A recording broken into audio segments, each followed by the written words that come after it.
गुजरात के मुख्यमंत्री भूपेंद्र पटेल ने अहमदाबाद में सिगमेंट महिपाल सिंह वाला के परिवार के सदस्य से मुलाकात की, जो जम्मू कश्मीर में आतंकवादियों के साथ मुठभेड़ में शहीद हो गए थे। गुजरात सीएम ने सैनिक के परिवार को 1 करोड़ रुपए का राहत चेक सौंपा।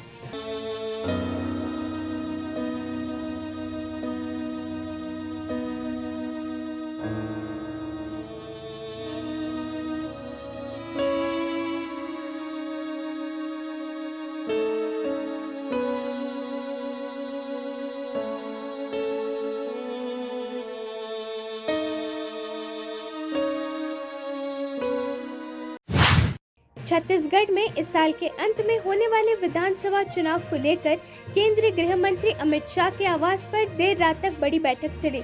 सूत्रों के मुताबिक इस बैठक में चुनाव से जुड़ी रणनीति के साथ साथ उम्मीदवारों के नामों पर चर्चा हुई। बैठक में शाह के साथ साथ बीजेपी अध्यक्ष जेपी नड्डा, संगठन मंत्री बीएल संतोष, प्रभारी ओम प्रकाश माथुर और सह प्रभारी मनसुख मंडविया भी शामिल थे। जानकारी के मुताबिक गृह मंत्री के आवास पर हुई इस बैठक में छत्तीसगढ़ बीजेपी अध्यक्ष अरुण साव सहित राज्य कोर कमेटी के अन्य नेता भी मौजूद रहे। ये बैठक बुधवार शाम को होने वाली बीजेपी की राष्ट्रीय चुनाव समिति की बैठक से ठीक एक दिन पहले हुई है।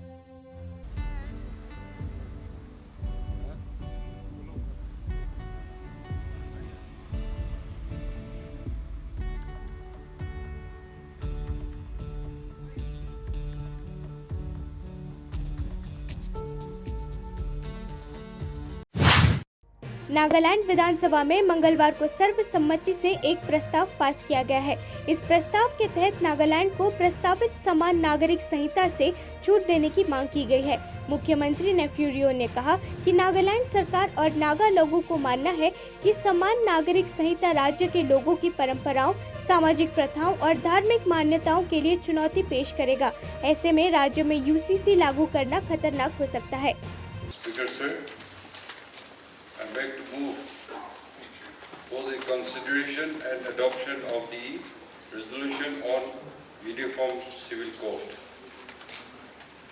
Whereas the Government of India has appointed the 22nd Law Commission of India on 21st of February 2020 and its terms have been extended up to 31st August 2024. Bharat मौसम विज्ञान विभाग IMD ने मंगलवार को अगले 2 से 3 दिनों में ओडिशा के कुछ जिलों में भारी से बहुत भारी बारिश के लिए रेड अलर्ट जारी किया।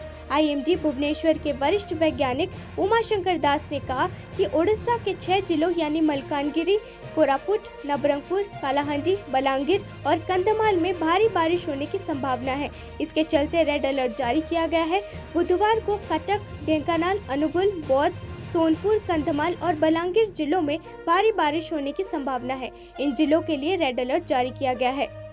Particularly in last 24 hours, the cyclonic circulation that formed, which now lies over northwest adjoining West Central Bay of Bengal, we are expecting a low pressure likely to form over the same region, and under its influence we are expecting isolated extremely heavy rainfall. That means rainfall amount will be exceeding 20 centimeter. Apart from that, at a few places we are also expecting rainfall amount will be around 7 to 20 centimeter.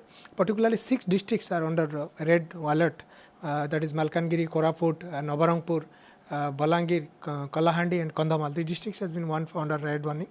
And since we are expecting the intense rainfall activity over these days, so there is possibility of landslide over these vulnerable hilly areas. Apart from that, flash flood chances are.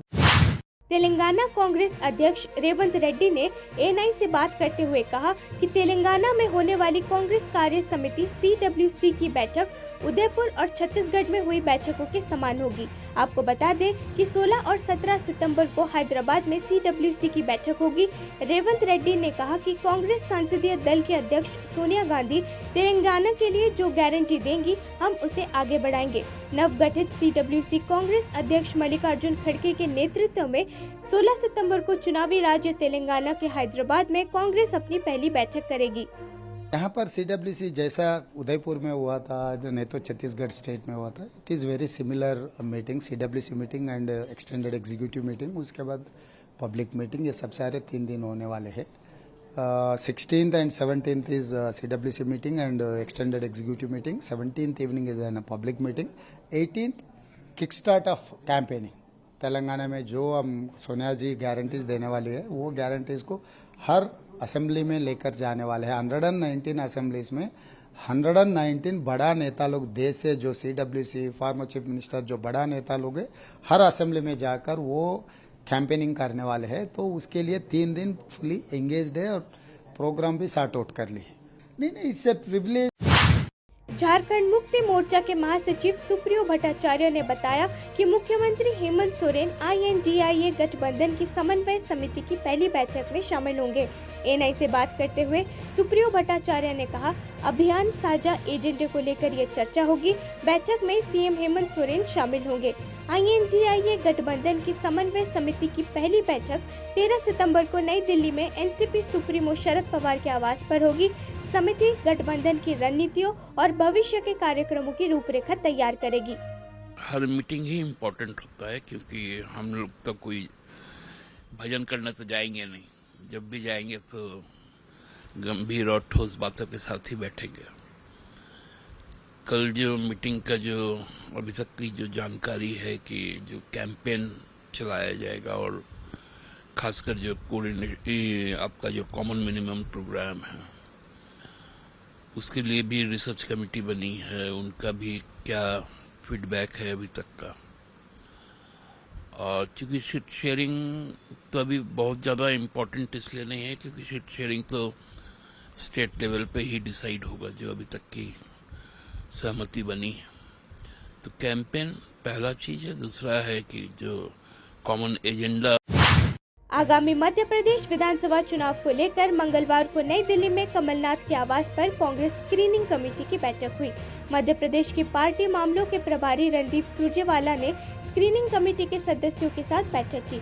बैठक में कांग्रेस के वरिष्ठ नेता दिग्विजय सिंह और कांग्रेस के प्रदेश इकाई के अन्य वरिष्ठ नेताओं के साथ साथ स्क्रीनिंग कमेटी के अन्य सदस्य और कांग्रेस के सह प्रभारी भी उपस्थित रहे.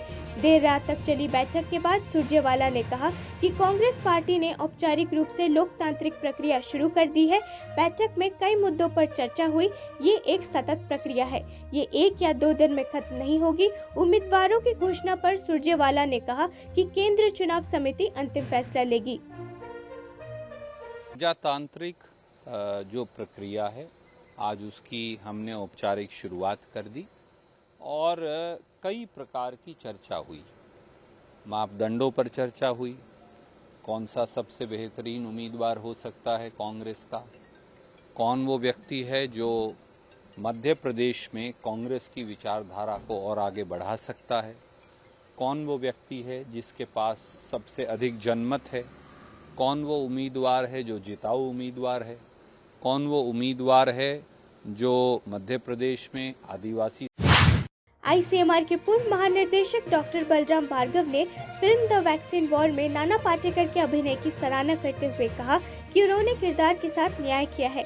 इसके अलावा उन्होंने कहा कि वो एक अद्भुत अभिनेता है और लोग उन्हें फिल्म उद्योग में उनके योगदान के लिए याद रखेंगे. उन्होंने कोविड-19 वैक्सीन के उत्पादन में सरकार की भूमिका के बारे में भी बात की और कहा कि ये बीमारी के प्रसार को रोकने में महत्वपूर्ण है. उन्होंने कहा कि सरकार की रणनीति और सक्रिय नेतृत्व के कारण भारत कोविड के खिलाफ जीत हासिल करने में सक्षम रहा. उन्होंने कहा, मैंने फिल्म देखी है और मुझे लगता है कि नाना पाटेकर ने मेरी भूमिका के साथ न्याय किया है. वो एक महान अभिनेता है और लोग इस भूमिका को याद रखेंगे. उन्होंने कोविड-19 वैक्सीन के विकास पर कहा, सरकार ने वैक्सीन विकसित करने में महत्वपूर्ण भूमिका निभाई है. आपको तो पूरे दुनिया के साथ चैलेंजेस थे, भारत के साथ चैलेंजेस थे, हर एक नागरिक के साथ चैलेंजेस थे. मगर जैसे कि मैंने बताया कि ये पूरे टीम इंडिया की अप्रोच थी, पूरा होल ऑफ गवर्नमेंट अप्रोच थी. जिस तरीके से हम लोग ये वैक्सीन को बना पाए और कोविड के ऊपर, महामारी के ऊपर हम लोग फतेह कर पाए. चाहे वैक्सीन हो, चाहे टेस्टिंग हो, चाहे मास्क हो, चाहे PPE किट हो, वो सब पूरा होल ऑफ गवर्नमेंट अप्रोच की वजह से और डायनेमिक लीडरशिप की वजह से हम लोग कर पाए. सीमा सुरक्षा बल की 18 सदस्यीय टीम नेपाल में 8,163 मीटर की ऊंचाई पर स्थित दुनिया के 8वें सबसे ऊंचे पर्वत माउंट मनासलू पर चढ़ने के लिए पर्वतारोहण अभियान के लिए रवाना हुई. टीम में से 15 मुख्य सदस्य हैं जो माउंट मनासलू पर चढ़ाई करेंगे और अन्य 3 एडमिन टीम के सदस्य हैं। इस अभियान में पर्वतारोहियों, सहायक कर्मचारियों के साथ चिकित्सा अधिकारियों सहित 18 सदस्य भाग ले रहे हैं। ये टीम 15 बेहद अनुभवी पर्वतारोहियों का एक मिश्रण है। टीम का नेतृत्व डिप्टी कमांडेंट पद्मश्री लवराज सिंह धर्मशक्तु कर रहे हैं। अधिकारी हमारे देश के एकमात्र पर्वतारोही है जिन्होंने माउंट एवरेस्ट पर 7 बार चढ़ाई की है। बीएसएफ के इतिहास में पहली बार 2 महिला बीएसएफ कर्मी भी इस अभियान के साथ 8,163 मीटर ऊंची चोटी पर चढ़ने का प्रयास करेंगी। बीएसएफ के महानिर्देशक नितिन अग्रवाल ने राष्ट्रीय राजधानी में बल के मुख्यालय से अभियान दल को हरी झंडी दिखाकर रवाना किया। ये मैं इसको बीएसएफ के लिए एक बहुत ही मामूली काम समझता हूँ। पहले भी हमने 44 पीक्स समिट की हैं। एवरेस्ट को हमारे कई अफसरों ने कई मल्टीपल टाइम्स स्केल किया है। एक अफसर हैं लवराज सिंह धर्मशक्तु, जिनके बारे में आपने अभी सुना। उन्होंने 7 मरतबा एवरेस्ट को समिट किया है, तो उन्होंने ही प्रेरित किया, इस टीम को ट्रेनिंग दिया है और हमें पूरा विश्वास है कि ये अपने विधिवत तरीके से जो इनका प्लान है उसी के तहत उसको पूरा करके सबमिट करके सकुशल वापस आएंगे। 18वें G20 नेताओं के शिखर सम्मेलन 2023 में दिल्ली घोषणा की सराहना करते हुए भारतीय उद्योग परिसंघ के प्रमुख आर दिनेश ने सबका साथ सबका विकास पर ध्यान केंद्रित करते हुए घोषणा को पूरा करने के लिए प्रधानमंत्री मोदी को बधाई दी। उन्होंने कहा कि ये जागरूकता पैदा हुई है कि भारत वैश्विक मूल्य श्रृंखला के लिए एक विश्वसनीय भागीदार हो सकता है, जिससे भारतीय उद्योगों को काफी लाभ होगा। उन्होंने कहा, हम इस घोषणा को पूरा करने के लिए प्रधानमंत्री मोदी को बधाई देते हैं। First of all, we have to congratulate the Honorable Prime Minister for actually getting this declaration done in a very comprehensive manner.